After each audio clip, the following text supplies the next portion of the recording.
Hello, movie friends. Welcome back to the channel. Doing another dead meat video. This is going to be the kill count for the classic 1980s Friday the 13th.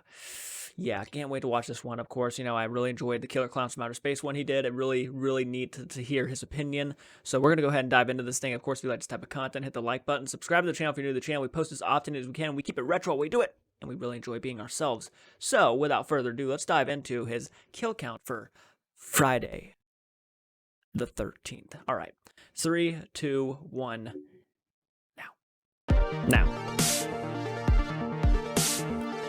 Like his opening. Welcome to the Kill Count, where we tally up the victims in all our favorite horror I'm glad. movies. I'm James A. Janice, and today we're looking at the original Friday the 13th, which was released in 1980 and spawned one of the most iconic franchises in the horror genre. With 12 movies, including one crossover and one reboot, the Friday the 13th series is most well known for its ghoulish goalie, Jason Voorhees. But as anyone who's seen Scream can tell you, the killer in the original film was not Jason, but was in fact his mother. See, Pamela Voorhees got pissed 20 years ago when camp counselors making Whoopi ignored Jason and got him drowned. Beautifully so that's why she by gets Betsy down to Palmer. And how much killing? Let's find out. The kills. The intro of the movie takes place in 1958, America's golden age, when jobs were plenty and the best form of foreplay was singing church songs at a summer camp. Sure gets these two kids worked up as they wander off to play a little cabin attic grab ass. It's these two giggling lovers, Barry and Claudette, who Pamela begins her vengeance with. But hey, since I never Jason knew their drowned names. A full year prior to this, she's probably had a lot of time to think up some innovative kills, right? Nope, Barry gets stabbed in the gut below screen for the first kill of the franchise. Kind of a lame start to a movie known for gruesome kills. It looks like he just squeezed a tomato against his belly. After that, Pamela turns on Claudette. They play catch with some boxes before the film starts to lag or something. Oh, no, that's just shitty slow motion. Yeah, a freeze frame there's signifies some Claudette's problems death, with the first second one, of the yeah. film. Then it pushes in on the frame and flashes to white, meaning we just watched Claudette pass into the afterlife, I guess. Great, now we're in the present where creepy old dudes give really weird line readings. Never come back again. Oh, shut up, Ralph. Yeah, shut up, Ralph. Not that this dude's much better. He's very obviously grabbing her ass, helping her into his truck, and I don't like the way he's looking at her there. But thankfully, all he does is give her he was a bit creepy, but honestly, he was looking at her like that because he was debating on telling her. Seriously introduced with this music. I feel like one of them should be playing a milk jug. They arrive at camp and meet camp owner Steve Christie, who probably oils himself up in front of a mirror every morning. I mean, look at him. Back to Annie Phillips, the teen who got harassed in town. She gets picked up by someone who listens silently. Yeah, she was cool. I liked her. I felt bad for her. When you've had a dream as long as I have, you'll do anything. Then Annie freaks out and does a sweet somersault from the speeding that was pretty vehicle, good. but still winds up as the third kill of the film with a pretty decent throat slit 22 minutes in. I'm using the unrated version here, so it's pretty good. Longer. Tom Savini, though. After that, we have to sit through 20 more minutes of these shitty teenagers as they go swimming, do some cooking, and kill a really good-looking prop snake. Wait, oh no, I'm sorry. This is 1980 and this is a no-budget movie. That's a real fucking snake. That was an animal. They even run to Ralph, who's hanging out in their pantry for some reason. Yeah, they killed a real animal. It is what it is now, but damn, they should have Finally, just got... someone else dies. It's Ned, the trickster or whatever character, whose charming qualities include life-threatening gags, pretending to drown just to get a kiss, and cultural appropriation. He wanders into a cabin and gets killed off screen, but his body shows up 40 minutes in. It happens while Kevin Bacon's character Jack gets his bang on with his girlfriend Marcy. Turns out Pamela put Ned in Jack's upper bunk. Classic camp prank. Kevin Bacon's gonna see his body and be like, dude, quit cock blocking.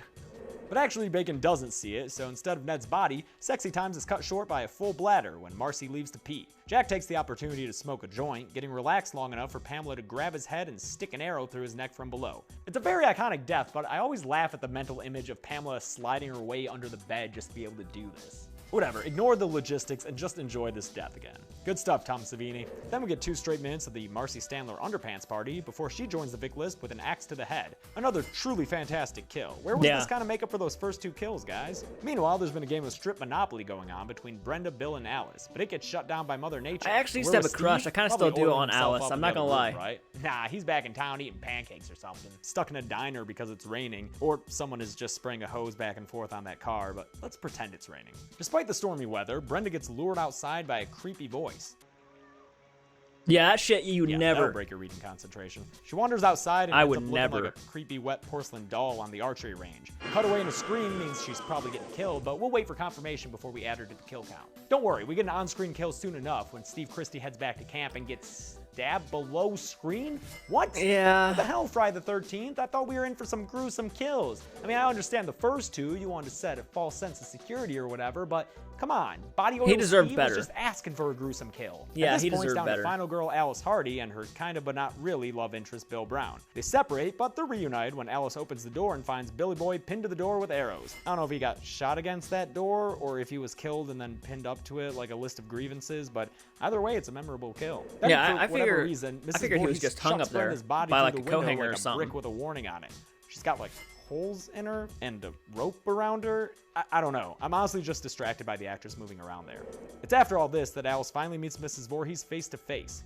Best performance in the movie. Pamela gives the whole spiel about irresponsible camp counselors and such, and then a 10-minute chase ensues, complete with Chinatown-like slapping, extreme close-ups on Betsy Palmer's teeth, and a full-on hit to the crotch. Ah. It all comes to a head on the beach when Alice picks up the machete, charges yeah. at Mrs. Voorhees full speed, and straight up decapitates her. It's another iconic kill in a movie with plenty of them, and the hands in the air gesturing, "Why, God, why?" are just the cherry on top. After that, the movie seems Tom Savini's finished, hands, but by we the get way. one last scare in the infamous Jason boat grab, where he pops up from the lake and pulls Alice out of the Played boat. by Ari Turns out to be Lehman. just a dream, though, so don't worry. It's not like they take that scene and formulate 11 more movies around it. I'm lying, they did. But right now, we're still focused on the first movie, so let's break this shit down and do the numbers. Yeah, not too many. Pamela Voorhees killed 9 people in Friday the 13th, 5 guys and 4 girls. She herself was killed by Alice, bringing the total kill count to 10, evenly split among genders, plus 1 poor innocent snake. At a runtime of 95 minutes, that comes out to 1 human death about every 10 minutes. I'll give the Golden Chainsaw Award, which goes to the coolest kill of the movie, to the Baconator himself, Jack Yeah, I Burrell, figured. although I figured. Marcy's axe to the head was pretty cool. His death is just so iconic, and apparently it malfunctioned during their one take, so makeup assistant Tasso Stavrakis ended up having to blow the fake blood through a tube manually. That's dedication, dude. Conversely, the dull machete goes to the lamest kill of the movie. A lot of options here, what with all the off-screen stabbings, but that freeze frame on Claudette in the beginning takes the cake. And there you have it. Friday the 13th, released in 1980, the film that started it all. Next up, we'll be looking at Friday the 13th Part 2, where Jason gets to play, but until then, I'm James A. Janice. This has been The Kill Count. Okay, Hey guys, okay. thanks a lot for watching I can the agree with very those. first I can video agree on with my those new ones, channel, Dead Meat. I'm gonna pause it right there. Okay. I agree with that. That was very good actually. Yeah, the Kevin Bacon one. Actually, I would probably put the girl who gets the axe to the head probably above Kevin Bacon for me personally. I think that death is probably the most coolest looking one. Obviously I do respect, you know, the blood coming out of the throat stuff by blowing on the tube by accident, you know, completely, and it works perfectly. So I like that one quite a bit.